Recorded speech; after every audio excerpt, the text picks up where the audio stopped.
Indian navy के 8 साबिक एहलकार Qatar में जासूसी के इल्जाम में गिरफ्तार हो चुके और उनको सजाए मौत सुनाई जा चुकी है। इंडियन नेवी के ये एजेंट इसराइली खुफिया एजेंसी मोसाद के लिए काम कर रहे थे और कतर के इंटेलिजेंस के एहलकारों ने इन लोगों को कैसे पकड़ा, वो तमाम तफसीलात आप इस वीडियो में जान सकेंगे। कतर ने भारतीय बहरिया के 8 साबिक एहलकारों को सजाए मौत सुना दी है।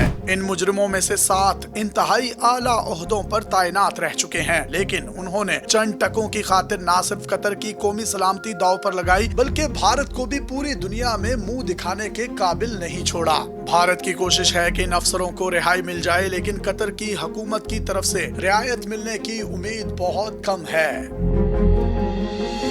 ये कहानी शुरू होती है अगस्त 2022 से।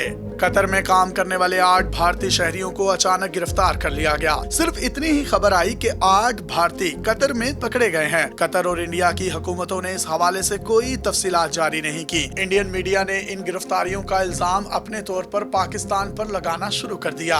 कहा गया कि पाकिस्तान ने कतर के साथ अपने करीबी ताल्लुकात का फायदा उठाते हुए भारतीय बहरिया के इन 8 एहलकारों को गिरफ्तार करवाया है ताकि इंडिया को बदनाम किया जा सके। किसी को कुछ भी पता नहीं था कि असल कहानी है क्या। ये कहानी कुछ अरसे बाद उस वक्त सामने आना शुरू हुई जब इन लोगों के खिलाफ केस की कार्रवाई आगे बढ़ने लगी। पता चला कि जिन भारतीयों को गिरफ्तार किया गया है ये कोई आम लोग नहीं बल्कि भारतीय बहरिया के साबिक आला अफसरान हैं। इनमें से 3 कैप्टन और 4 कमांडर के ओहदों पर फाइज रह चुके हैं। नेवी का कैप्टन आर्मी के कर्नल के बराबर होता है और नेवी का कमांडर आर्मी के लेफ्टिनेंट कर्नल के बराबर का ओहदेदार होता है, जबकि 8वां शख्स एक आम सिपाही था। कतर ने जिन 7 अफसरों को गिरफ्तार किया वो भारतीय बहरिया में इंतहाई अहम ओहदों पर तैनात रह चुके थे। इसके अलावा ये कई बहरी जहाजों की कमान भी कर चुके थे। इन भारतीय शहरियों पर इल्जाम लगाया गया था कि ये जासूसी में मुलव्विस हैं।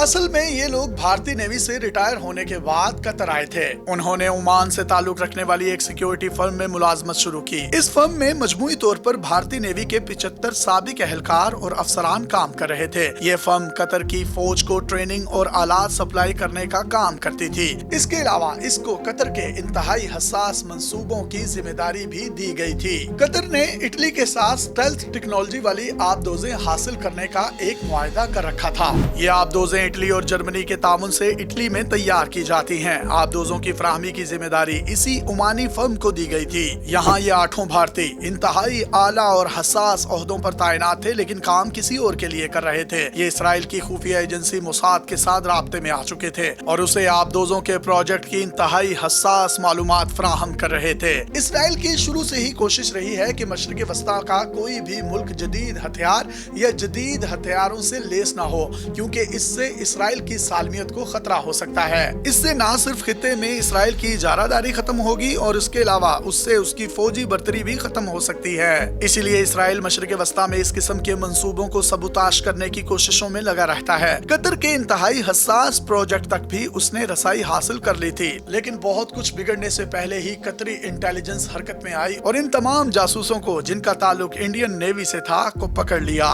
8 भारतीय एहलकारों के अलावा ओमानी फर्म के मालिक को भी गिरफ्तार किया गया था, लेकिन उसे पिछले साल नवंबर में रिहा कर दिया गया। इसके अलावा कतरी हुकूमत ने फौरी तौर पर ये फर्म भी बंद कर दी और इसमें मौजूद तमाम भारतीय शहरियों को बाहर निकाल दिया। कतर की हुकूमत ने इन 8 भारतीय शहरियों के खिलाफ मुकदमा दर्ज करके इनके खिलाफ कार्रवाई शुरू कर दी। भारतीय हुकूमत ने खुफिया तौर पर कोशिशें शुरू कर दी कि किसी तरह इन्हें रिहा करवा ले, लेकिन तमाम कोशिशें बेकार गईं। कतर ने आलमी कवानीन की रोशनी में इन जासूसों के खिलाफ मुकदमा चलाया और भारतीय हुकूमत को इन तक कौंसलर रिसाई भी दी, लेकिन भारत अपने इन जासूसों पर लगे हुए इल्जामात को धोने में नाकाम रहा। लगभग 1 साल की कार्रवाई के बाद 26 अक्टूबर 2023 को तमाम 8 जासूसों को सजाए मौत सुनाई गई। भारत में इस चीज पर बहुत ज्यादा वावेला मच रहा है, लेकिन मोदी सरकार एक बेबसी की तस्वीर बनी हुई है। भारतीय वजारत खारजा ने एक बयान जारी किया है जिसमें उनका कहना है कि वो कतर के इस फैसले से सदमे में हैं। वो तफसीली फैसले का इंतजार कर रहे हैं। वजारत खारजा जासूसों के खानदान के अरकान और कानूनी टीम के साथ राब्ते में है और तमाम कानूनी ऑप्शंस का जायजा ले रही है। इंडियन खुफिया एजेंसीज भी इस केस पर गहरी नजर रखे हुए हैं और इस केस की मुकम्मल कानूनी पैरवी भी कर रही हैं। इसके साथ साथ इंडियन हुकूमत ने ये ऐलान भी किया है कि वो ये फैसला कतरी हुकूमत और कतरी हुकाम के सामने भी उठाएंगे।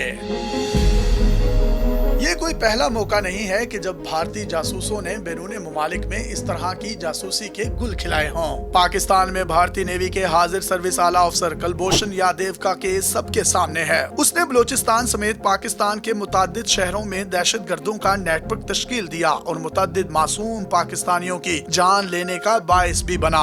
कुलभूषण यादव की बतौर जासूस पाकिस्तान में तैनाती आलमी कवानीन की भी खुल्लम खुल्ला खिलाफ वर्जी थी, क्योंकि इस तरह आला अफसर को बैरून मुल्क कार्रवाई के लिए नहीं भेजा जा सकता। इसके अलावा भारतीय एजेंटों की कनाडा में हाल ही में की गई कार्रवाई भी सबके सामने है। उन भारतीय एजेंटों ने सिख रहनुमा को गोलियां मारकर छलनी कर दिया। ये मामला कनाडा ने इंडिया के सामने उठाया, लेकिन उसके कानों पर जूं तक नहीं रेंगी। इसके बाद कनाडा ने ये मामला पब्लिक किया तो सारी मगरबी दुनियाएं कनाडा के साथ खड़ी हो गयी और इंडिया इन तमाम मगरबी ताकतों के एक साथ खड़े होने की वजह से इस झटके से संभल नहीं पाया। कनाडा के बाद कतर की जानिब से दिया जाने वाला भारत को ये झटका एक बड़ा सेटबैक साबित हो सकता है। अपने मेजबान यासिर शामी को पाकिस्तान के सबसे बड़े digital media network daily Pakistan से इजाजत दीजिए और देखते रहिए डेली पाकिस्तान।